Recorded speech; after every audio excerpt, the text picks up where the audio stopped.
All right, welcome everyone to today's Dog Talk. We have begun featuring some of our biggest supporters and fans on these talks. And so today we have a special guest, Joe Detyens. He is a phenomenal supporter, comes to so many of our events. And so Joe, welcome to today's Dog Talk. Thank you for joining us. Thank you, Danielle. Happy to be here. Super. Well, if you don't mind, can we just go into a quick introduction of maybe a little bit of you and your background and just a little bit about yourself, if you don't mind, please? Sure. I'm a graduate of the Citadel, 1978. You're getting old when the president of your college is younger than you are. And when we hired General Walters, he's class of 79, so that was an eye-opener. I'm an Army brat. My dad was class of 75. Charleston was our home, but we didn't often live here. And I was in Richmond for 20 years prior to moving back home about 6.5 years ago. And so when I did move back, it was just me.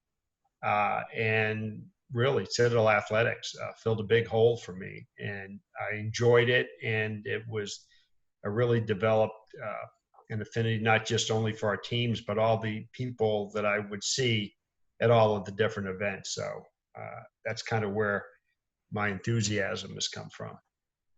Sure.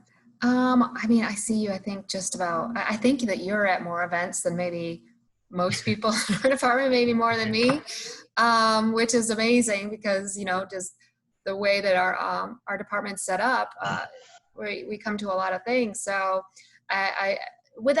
usually without fail, I can, if there's one constant that's at our athletic events, it's that Joe is going to be there. So appreciate that very much. But tell us a little bit about some of the events that you do come to. I know that you're a huge soccer fan and you're a huge supporter of Citadel soccer. So tell us a little bit about some of the teams that you support here at the Citadel. Well, I'm a member of the Citadel Football Association, Citadel Basketball Association, the baseball's Diamond Dogs, the Citadel Soccer Association. I've really kind of discovered in the last few years our volleyball program. That's about as much fun as you can have. And especially like the last match we had last season, I really think set the tone for what it could be like going forward. I've been to some track events. I know a bunch of kids on the team. That's difficult with us not having a home track. Although right when I moved here, we were doing some events out at Park West, which is less than half a mile from my house here in Mount Pleasant. It's pretty much with anything going on, if I can find the time, and I usually can, especially now that I'm retired, I go to just about everything. Well, it's nice to see a familiar face at a lot of our athletic events. It really does mean a lot to staff and the athletes.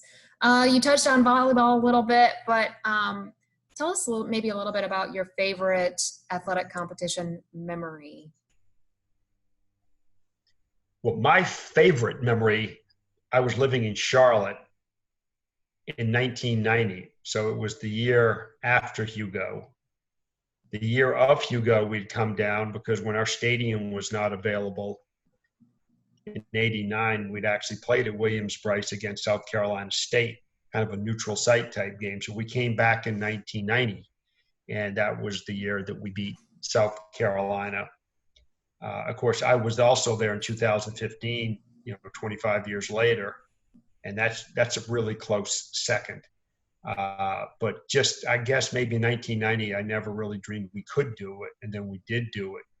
And that's probably my most special memory, although every sport seems to have provided something, where you can really look back, especially like the baseball and the College World Series, and calling in sick for work that day that we played Cal State Fullerton and watching us win that game on Tony's hit and Anthony Jenkins' slide. That was pretty special too.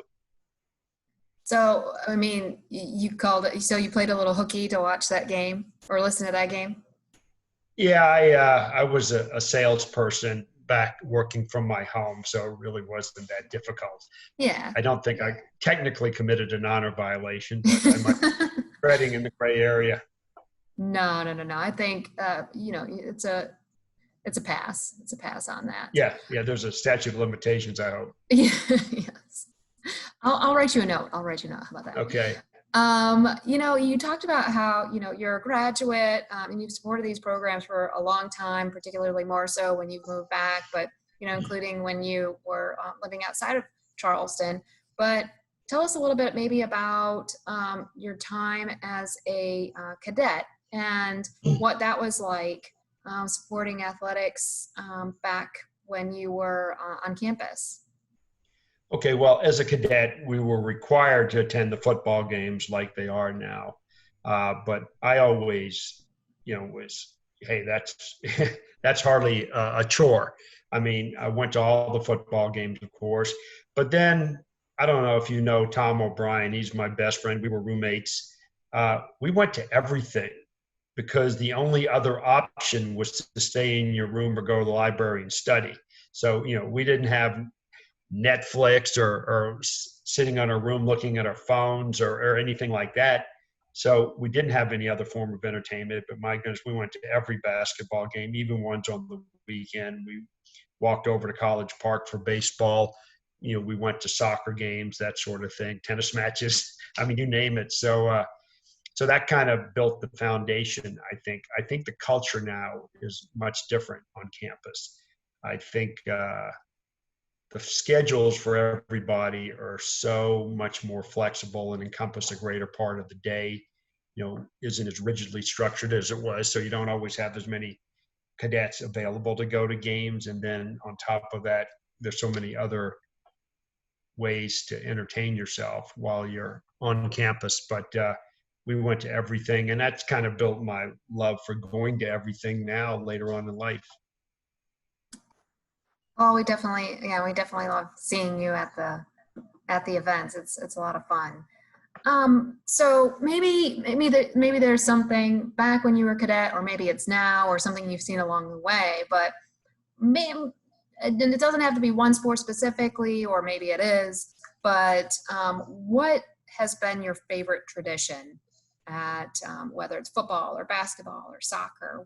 What's been your favorite tradition to see at an athletic event? Honestly, and it remains to this day, I'm always in my seat at football games for the corps marching into the stadium. And that never gets old. I don't care how many times I've seen it or maybe will see it. That's like that's the whole school coming together for an event. And it's impressive, and I love it. Like I said, it's like the first time every time.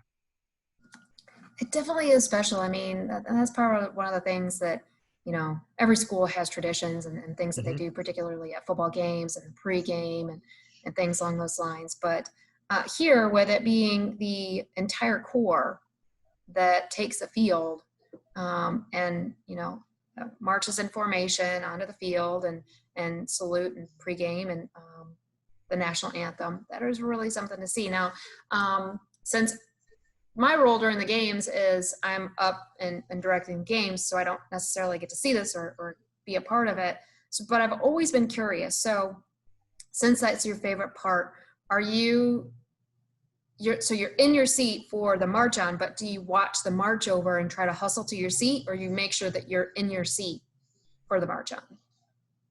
Well, let's just say I used to watch some of the march over, but we're right on, God, I'm blanking on the road, the one that goes right by Burke High School when they turn off a Haygood to come in that way. Fishburne there? Fishburne, yes. Yeah. I used to be able to watch Fishburne and then run to my, see him come by some, and then go to my seat and watch, if not all, most of the marching. Not sounding critical, but with the new clear bag policy and stuff, you have to kind of pick one or the other, just because for security reasons, it takes longer to get in there. So now if I have to opt for one or the other, based on where we are towards, much closer to the stadium, I usually opt for being in my seat, watching the corps actually on the field.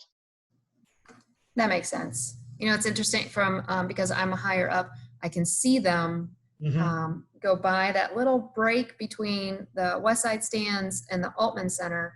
I can see them when they're approaching the Right. stadium and coming around. And I mean, if our that's, tailgate was over, say, on Haygood Avenue, somewhere over there near, say, the alumni, you could watch most of them march by and then still get in to the stadium in time. But like I said, we're very close to where they actually go onto the field. So uh, wouldn't trade our parking spot for the world, though. So I'm not about to change that.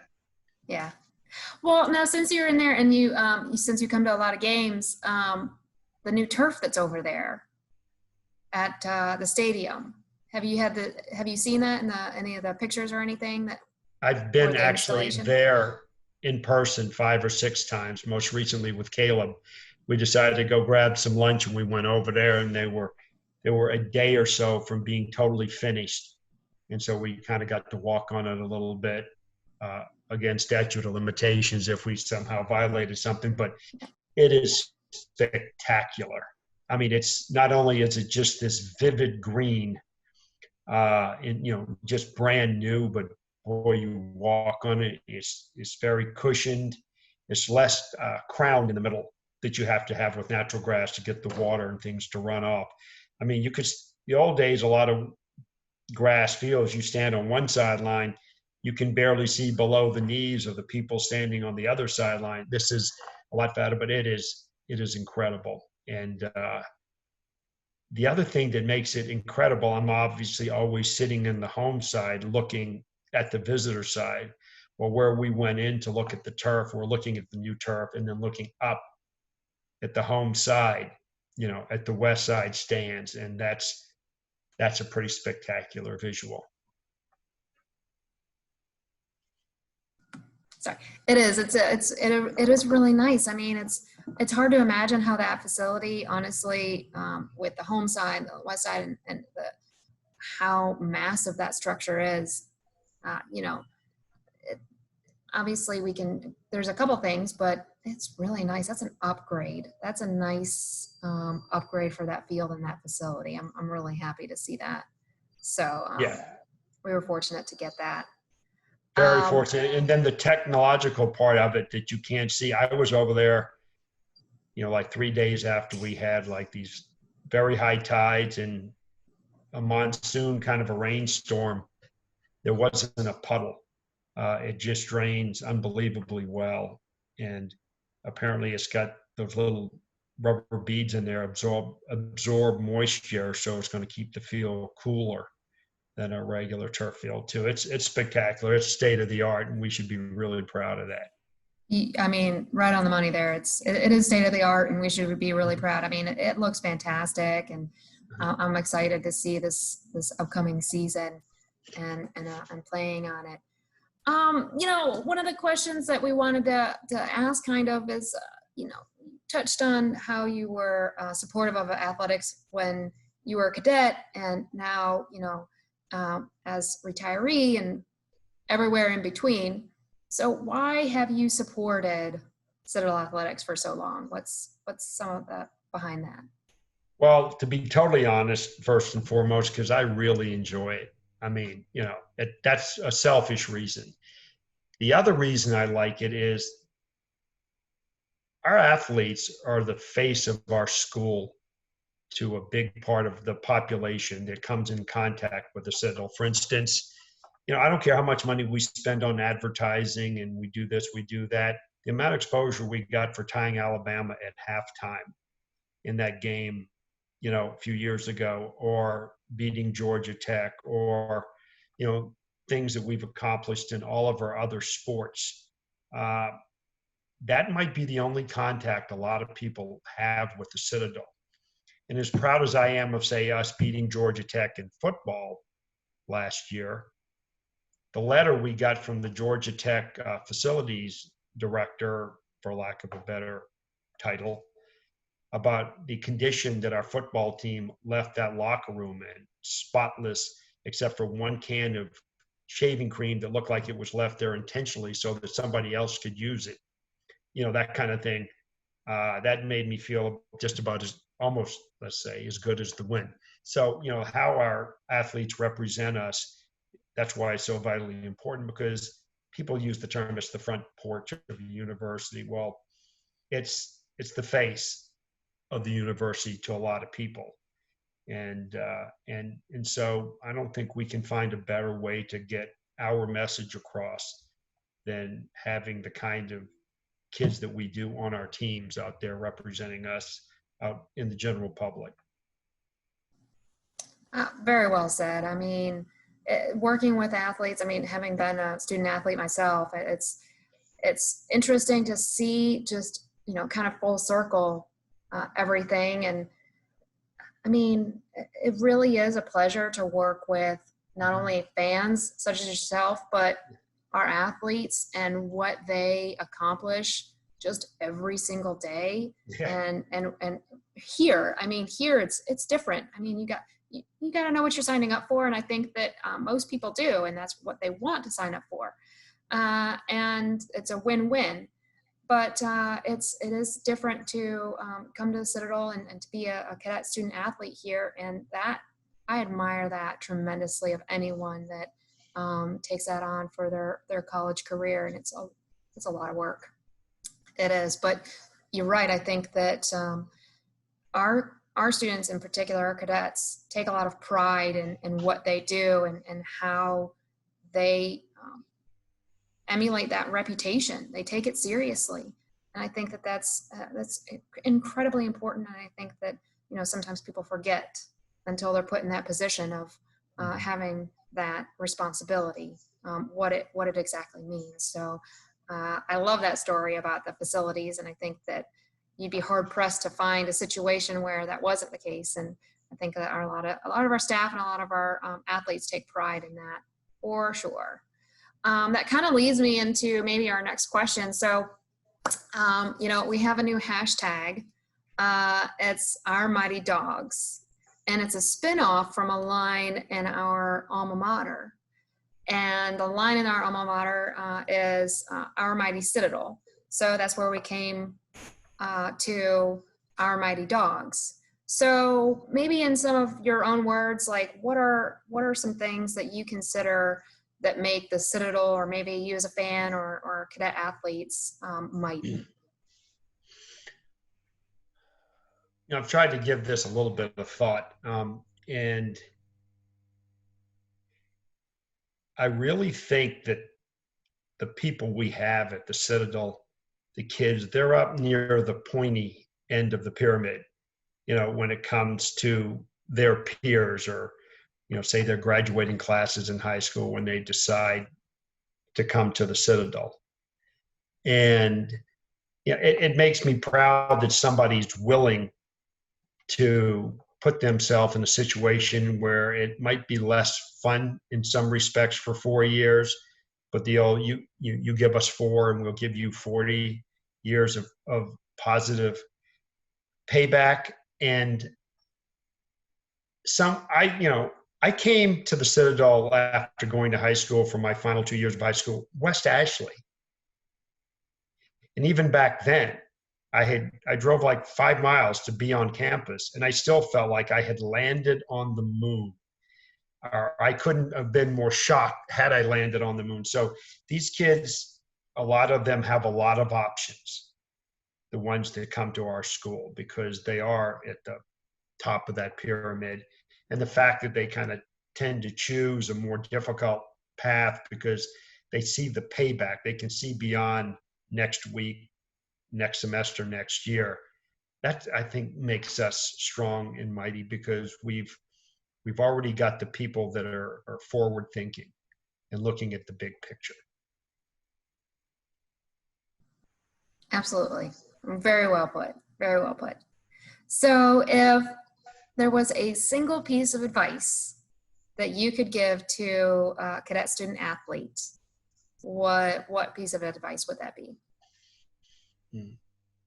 There would be 2 things. The first would be, just like you're the face of our school when you're out in public and performing or playing, you are the face of your team when you're on campus. So you have one soccer player, one volleyball player, one football player, one track athlete, whatever, does something really idiotic in the barracks. You can easily paint your entire team in the eyes of some people there, paint them in a negative light. So you have to be the face of your team when you're in the core. And then something I've actually told kids to their face: to be successful at the Citadel as an athlete, it's a three-legged stool. You've got your athletics, but you've got your academics, and you've got the military part. And we all know what happens if we try to sit on a three-legged stool that's only got one or two legs working. So it's a military college. You know this when you come in. You need to embrace that and take all that you can out of that experience with the military part, with the academic part, and then of course with your sports component. Nobody says, hey, you know what, when I graduate, I'm going to be 100% husband or wife. I'm going to be an 82% parent. And then I'm going to be like a 64% employee. Well, that's not how it works. You're either committed or you're not. So you have to give it all to all of these phases of your requirement. And that's kind of the point I try to make to some of the kids. Definitely embrace it. It's not going away. It No? was been here since 1842. Hopefully it'll be here until 2142 or beyond. So yeah, you're not going to change the system. You need to you need to wrap your arms around it. Indeed. Well, Joe, I can't thank you enough for your support over the years and your support today and your time today.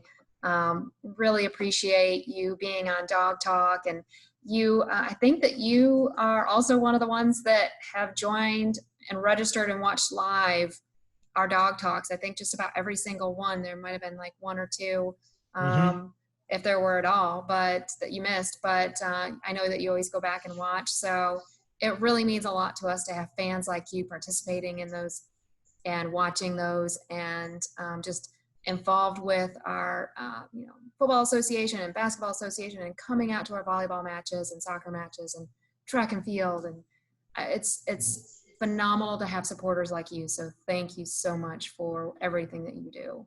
Really appreciate it. My pleasure, Danielle. I really hope, for obvious reasons, we get beyond what we're having to go through, because I think we are loaded for football, basketball, baseball, soccer, volleyball, all of those sports we've been talking about. I've just seen incredible improvement, and I think we're all set for a good year. So fingers crossed, and go Dogs. From your lips, right? Right. So again, really appreciate your time. Thank you everyone for joining us on Dog Talk today, and we hope to see you in the future. Thank you so much.